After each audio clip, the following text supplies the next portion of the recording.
ओवैसी साहब कहाँ चले गए, हर कोई ये सवाल पूछ रहा है। लेकिन जिसको ये जवाब अब मिलने लगा है वो सोचकर हैरान है कि ओवैसी साहब अब और क्या बड़ा करने वाले हैं। बीते दिनों 7 लोक कल्याण मार्ग यानी कि प्रधानमंत्री नरेंद्र मोदी के आवास पर जो तमाम नेता, सांसद, प्रतिनिधि डेलीगेशन में गए थे, उनके साथ एक बैठक थी, मुलाकात थी।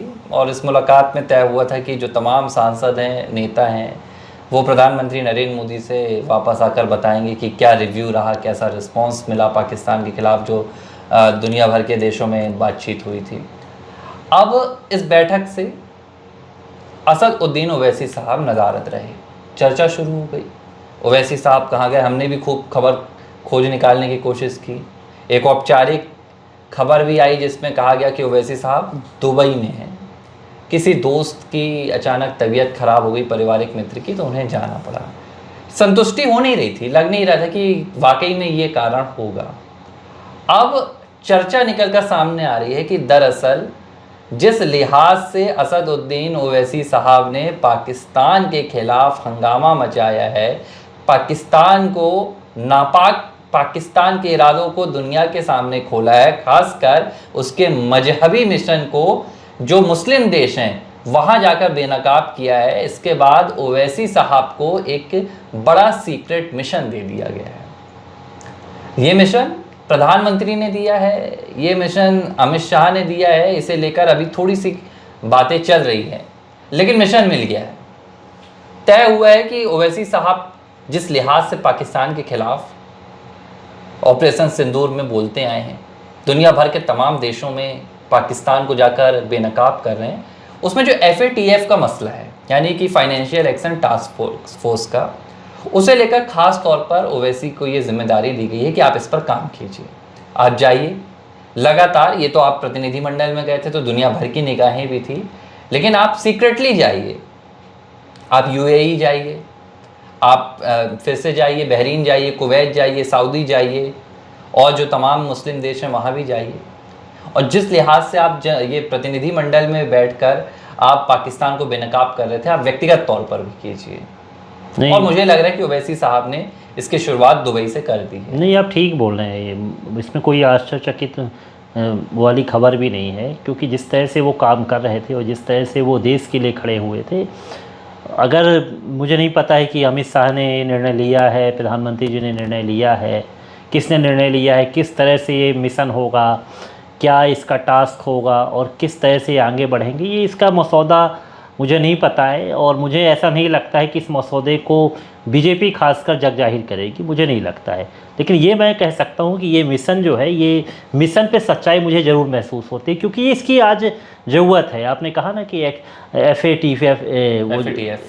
FATF जो आपने बोला, ये फाइनेंशियल जो मतलब पैसा पाकिस्तान को नहीं मिलना चाहिए, किसी मुस्लिम राष्ट्र से नहीं मिलना चाहिए, चाहे वो आपका, हम जिसकी बात कर रहे थे तुर्की की बात कर रहे थे, अन्य जो राष्ट्र हैं, अरब है, तमाम जगह जो सिंपैथी के तौर पर कई बार देखते हैं कि वहाँ पर मुस्लिम राष्ट्र है और हमारे ही धर्म के लोग वहाँ पर रहते हैं, तो सहायता जो उपलब्ध कराई जाती है, इससे पूरी तरह से किनारा करवा देना है तमाम देशों से। और मुझे लगता है कि जिस तरह से ओवैसी साहब ने जिस तरह से तमाम जगह जाने के बाद, जब अभी प्रतिनिधिमंडल में जहाँ जहाँ उनको जाने का मौका मिला और जिस तरह से अपनी बात रख रहे थे, उसमें जिस तरह से उन लोग सहमति, जो राष्ट्र के प्रमुख थे, जो प्रतिनिधिमंडल थे जहाँ पर वो बात कर रहे थे, प्रेस के सामने बात कर रहे थे, उसमें सहमति का जो भाव आ रहा था वो बड़ा संतोषजनक था भारत के लिए। और भारत का मिशन भी यही है, क्योंकि अगर पाकिस्तान को अलग थलग करना है, उसको पूरी तरह से बेनकाब करना है, तो इन तमाम मुस्लिम राष्ट्रों में हमें पहुंचना पड़ेगा। और मुझे लगता है कि एक बहुत ही अच्छा टास्क ये ओवैसी को मिला है, और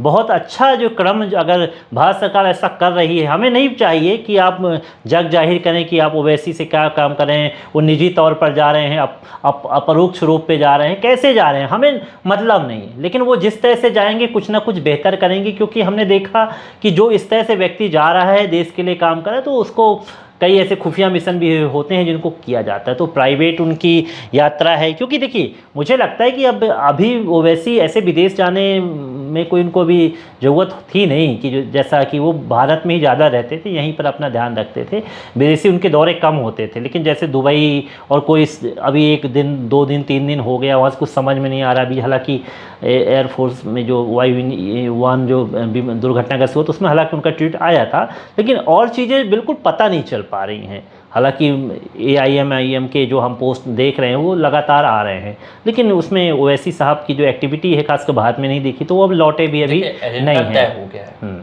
ओवैसी को क्या करना है, ये उन्हें बता दिया गया है। किस तरीके से करना है ये बात खुद ओवैसी जानते हैं। लेकिन हर चीज़ जो हर जंग लड़ी जाती है वो सामने से नहीं लड़ी। ठीक बात है।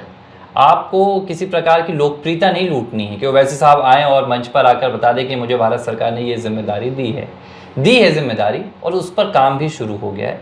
ख़ास तौर पर उन्हें क्या कहा गया है, जो रिपोर्ट सामने आई है, जो चर्चा सामने आई है, उसमें ये कहा गया है कि आप कोशिश कीजिए कि जब देखा गया कि भारत ने पाकिस्तान के खिलाफ इस पूरे ऑपरेशन सिंदूर की कवायद की, तो तुर्की को अगर छोड़ दिया जाए तो कोई भी दुनिया का जो मुस्लिम देश है वो खुलकर पाकिस्तान के साथ नहीं आया। खुलकर क्या, अप्रोक्ष रूप से भी नहीं आया।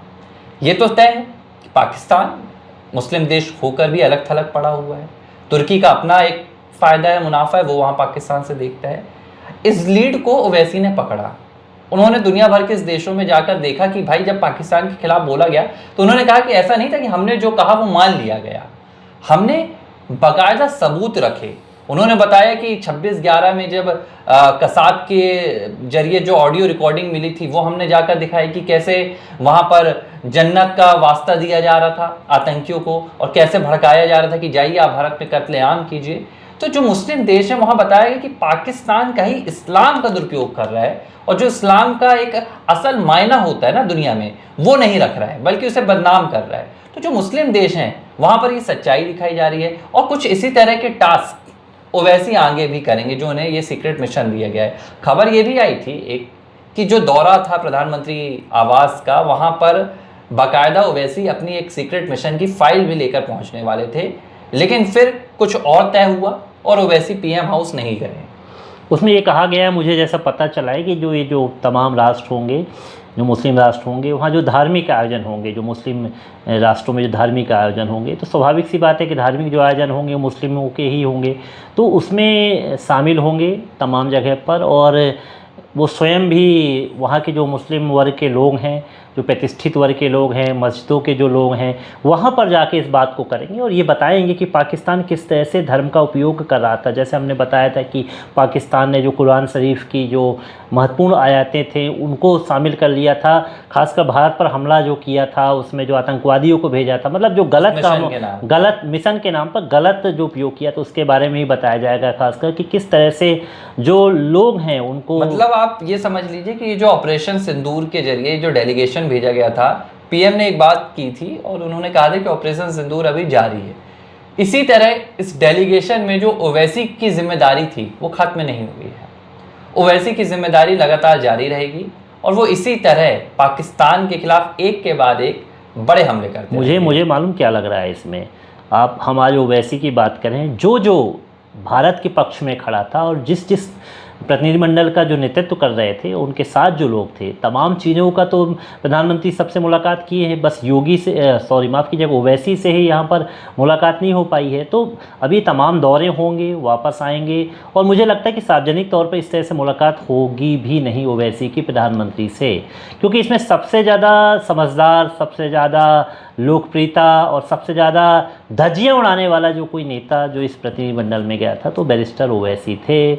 उन्होंने वो काम किया भी। सबसे ज़्यादा तकलीफ़ जो दी पाकिस्तान को, वो हमारे गोले बारूद ने तो दी ही दी, लेकिन ओवैसी के जो शब्द वाड़ थे वो बहुत ख़तरनाक थे। एक बात ये भी बताइए ना कि जब से ओवैसी ने खुद भी ये बात, हालांकि उन्होंने मजाकिया अंदाज में की थी और उन्होंने कहा था कि मैं पाकिस्तान का दूल्हा बन गया हूँ, तो लगातार उन पर पाकिस्तान की नज़रें भी टिकी हुई हैं और यही वजह है कि आप उन्हें सीक्रेट मिशन पर भेजा जा रहा है। उन्हें सीक्रेटली भेजा जाएगा कि भाई आपको लाव लश्कर के साथ जाने की ज़रूरत नहीं है, हर जगह ब्रीफिंग करके बताने की ज़रूरत नहीं है, आप जाइए, टास्क को पूरा कीजिए और बेनकाब कीजिए पाकिस्तान ऐसे को। क्या है, ऐसे जो मिशन चल रहे हैं, धीरे धीरे जो मिशन चल रहे हैं, और तमाम अलग नेता जैसे शशि थरूर अपने अलग मिशन पे रहे हैं, लेकिन ओवैसी को फोकस करने के पीछे तर्क यही है कि भाई हमको सबसे ज़्यादा ज़रूरत आज मुस्लिम राष्ट्रों पर है कि हम पाकिस्तान को बेनकाब करें, क्योंकि वो भीख मांगने के लिए जो है ना सबसे पहले इन्हीं देशों पर पहुँचेगा, और भिखमंगे जब पहुँच जाते हैं तो उनको मदद करने वाले के लिए भी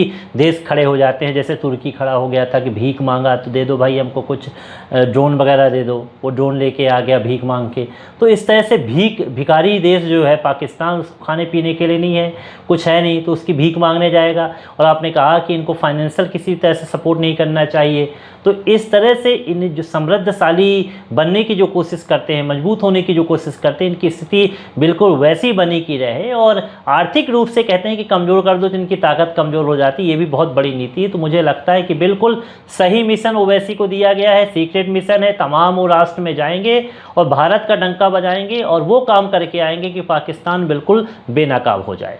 ABC हिंदी न्यूज, आज ही जुड़िए हर खबर के साथ।